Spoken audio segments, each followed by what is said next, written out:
Meharın liseye keçkan aziz önen amidiyade. Lewra peşane zaniste ya TÜBİTAKê çêbû xwendekaran projeyên xwe nîşan dan. Beşdaran projeyên ciwanan gelekî ejband.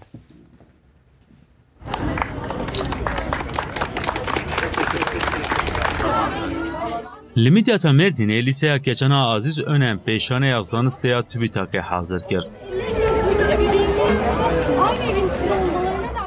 Pêşane bi tevlîbûna rayedarên navçeyê mamoste û xwendekaran vebû.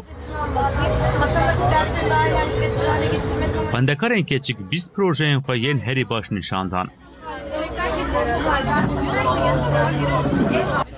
Projeme mecbuni go am ave temiz bikin pakışkin hidrojen peroksit kullanarak am maneki kullankin ama ava xo temiz kin projeme ejber veya yamnakeci dermane şavataya dermane menake bi ada çayı u ce çedbe Beşdaran projeyên xwendekaran zef eciband.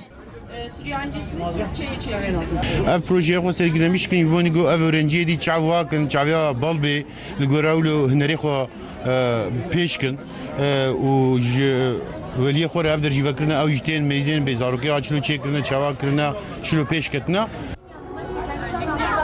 Ciwanan bi projeyên xwe yên diwarê zanist, tenduristî, huner û çandê ji bo xebatên xwe yên pêşerojê gavekê din avêt.